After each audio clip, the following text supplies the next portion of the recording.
আসসালামু আলাইকুম। আজ আপনাদের মাঝে নতুন একটা ভিডিও নিয়ে আসলাম। আমি আসসালামু আলাইকুম। আশা করি সবাই ভালো আছেন। আলহামদুলিল্লাহ আমিও খুব ভালো আছি। আজ আমি এমন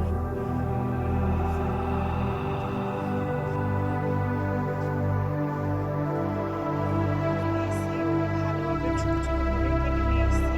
কেটে নেওয়ার পরে ধুয়ে একটা তেলে সিদ্ধ বসিয়ে দেব। তো সবগুলো মাংস আমি ওটার মধ্যে দিয়ে দিব পরিমাণ মতো লবণ আর 1 কাপ পরিমাণ পানি, যাতে গোশতটা ভালো করে সিদ্ধ হয়ে যায়। 1 কাপ পরিমাণ পানি দিয়ে দিলে পুরা গোশতটা সিদ্ধ হয়ে যাবে। এটা আমরা একদম পুরা শুকনো শুকনো করে নেব। ইচ্ছে করলে আপনারা পানি ফালাইতে পারেন, সমস্যা নেই। তো এটা এখন আমি ঢেকে দেব। ঢেকে দিয়ে চুলার আঁচটা পুরো বাড়িয়ে দেব, যাতে সিদ্ধ হয়ে যায়। আপনারা অবশ্যই বাসায় ট্রাই করে দেখবেন, খেতে ভালো লাগবে। এটার নাম হচ্ছে ঝোড়া মাংস। ঝোড়া মাংস রান্না করলে খেতে খুব ভালো লাগে। তো আজকে আমি ঝোড়া মাংসই রান্না করব। সিদ্ধ হয়ে গেছে, এখন নামিয়ে নিয়েছি। এটাকে আমি এখন ছেঁচে নেব। শিলপাটায় এটাকে আমি সুন্দরভাবে ছেঁচে নেব। ইচ্ছে করলে আপনারা হাতেও ছিঁড়তে পারেন, সমস্যা নেই। তবে যদি আমরা এটা শিলপাটাটা ভালো মতো এটা ছেঁচে নেই, তাহলে সুন্দরভাবে গোশতটা ছাড়াতে সুবিধা হবে। তাই আমি শিলপাটায় এগুলো হয়ে গেছে আমার সবগুলা ছেঁচা। এখন আমি সুন্দরভাবে এটাকে ছাড়িয়ে নেব। এমনভাবে ছাড়াবো যাতে একটা গোছের সাথে আরেকটা গোছ না লাগে।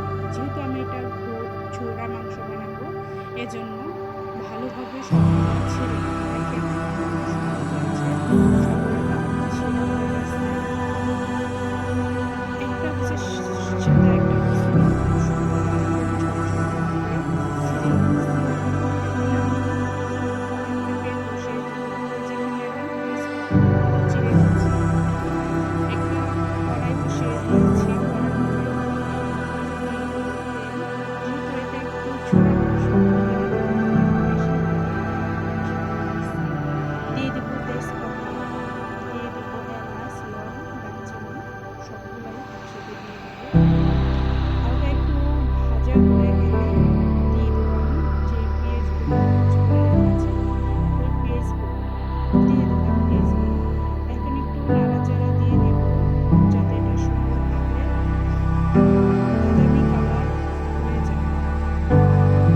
যখন এটা বাদামি কালার হয়ে যাবে, তখন সবগুলা মশলা দিয়ে দিব। এটাকে ভালোভাবে প্রায় বাদামি কালার হয়ে আসছে। এখন আমি ঝোড়া ঝোড়া রেখেছি ঝোড়াগুলো দিয়ে দিব। আমি আগেই দিয়ে দিয়েছিলাম যে আমি রাতে ঝোড়াগুলো আগে দিয়ে দিলে নষ্ট হয়ে যাবে, বাচ্চারা খেতে পারবে না। এজন্য এখন আমি কাঁচামরিচ অ্যাড করে দিলাম। এখন একটু ভালোভাবে আরেকটু নেড়ে চেড়ে এখন মশলার উপকরণগুলো দিয়ে দিব। আমি দিয়ে দিব আদা বাটা 1 চা চামচ, দিয়ে দিব রসুন বাটা 1 চা চামচ, দিয়ে দিব 1 চা চামচ জিরার গুঁড়া, 1 চা চামচ ধনিয়ার গুঁড়া।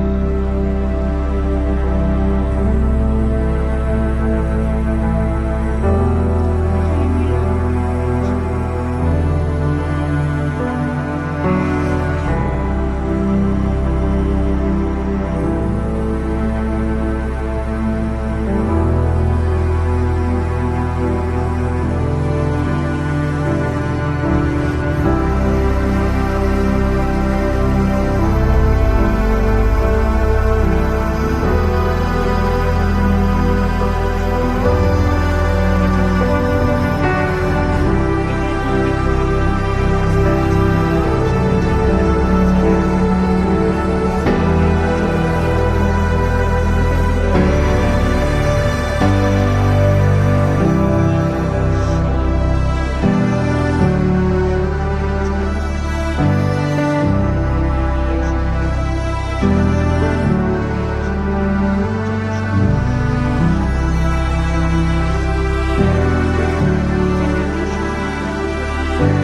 খেয়ে দেখেছি, খুব মজা এই ছুরা মাংস রেসিপিটা।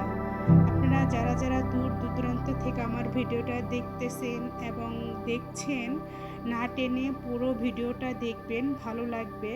আর আমার চ্যানেলটা যারা সাবস্ক্রাইব করেন নাই অবশ্যই সাবস্ক্রাইব করে দিবেন। তো আজকের মতো এখানেই শেষ করছি। আল্লাহ হাফেজ।